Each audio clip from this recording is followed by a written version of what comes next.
Chapter 20. Love is patient, love is kind. It does not envy, it does not boast. It is not proud, it is not rude, it is not self-seeking. It is not easily angered.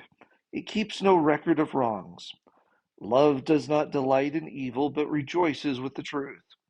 It always protects, always trusts, always hopes, always perseveres. 1 Corinthians 13:4-7. I'm waiting nervously next to an altar covered with wildflowers. It's the most exciting day of my life. Standing at my side, Jean-Michel Cousteau is very handsome in his tuxedo. He places a hand on my shoulder and quietly confides, "Not too late to send you dashing off on an expedition to some remote location." I grin at him, too full of emotion to say anything witty in return. The piano begins to play Canon in D as the rest of the wedding party starts their slow march down the aisle. I see my friend Sam walking at the lead. He grins broadly, but for an instant I remember his sorrow and guilt when he got caught up in darker intrigues described in my book, Journey into Darkness. The bad experience, brought on because of marijuana use, almost cost him his freedom and could have violently ended his life. At his side walks my wife's best friend, Dagmar. In 3 years, she will give birth to a wonderful son, but her joy will be cut short when cancer takes her life in 1995. Next comes Marjorie Spielman, the person who has been my friend the longest. Together, Marjorie and I have known great happiness and faced many tragedies. For 3 long years, the only way she could visit me was in federal prison. Proudly walking with her is my big brother Jim. I would lose him in the summer of 1994 to a sudden and tragic death. I usually remember him best during happy moments because our laughs are identical.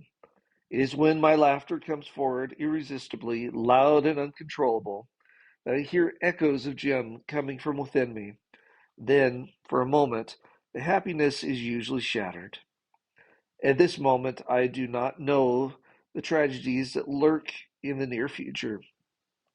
Instead, I see Cindy in her flowing gown and can't believe this beautiful woman, my best friend, is about to become my wife. At the altar, we link hands, and just before the ceremony begins, we pause to look at all our guests gathered in the small church. I see our friends, family, and many expedition companions from the Cousteau Society. With each group of faces flashes a flood of memories. Childhood hopes and dreams with my family, happy adventures with my friends, and the challenges of expedition life with my Cousteau companions. Then I turn to face Cindy. In her smiling eyes, I see a future yet to be, made of dreams, hopes, and aspirations. Yet we will also reap a full measure of tragedy and sadness. All of this is simply part of life. In this instant of time, Cindy and I link hands and become lifelong companions. Whatever the future bears, we will face it together. I will be at her side for the birth of our two little girls, and only yesterday I stood with her as the doctor who delivered Cindy was laid to rest. If there is anything I've learned about life, it is that all of us will face wonder and tragedy. We will know love and hatred, success and failure.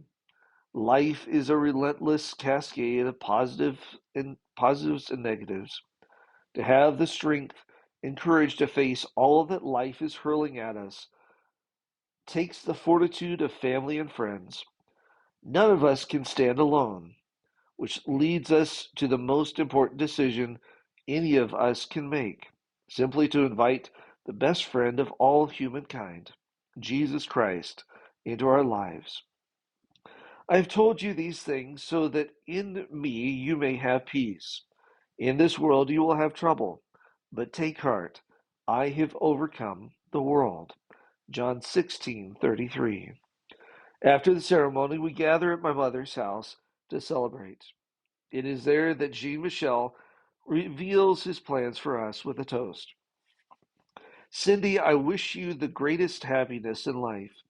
I hope your honeymoon is full of joy, wonders, and whispers of dreams yet to be. However, right after your honeymoon, I need to send Steve to dive with great white sharks in Australia. Before the surprise of this news can sink in, Jean Michel takes Cindy's hand and says, well, Steve is gone. Do you think you can take a couple of weeks off from school? Why? Cindy has no idea what is next.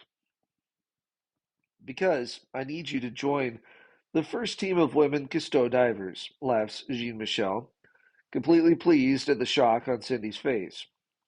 Cindy is utterly speechless. So Jean Michel continues his surprise by weaving Marjorie into it, too. I want to film you and Marjorie Spielman swimming with Atlantic spotted dolphins in the Bahamas. Surely goodness and love will follow me all the days of my life, and I will dwell in the house of the Lord forever. Psalm 23:6.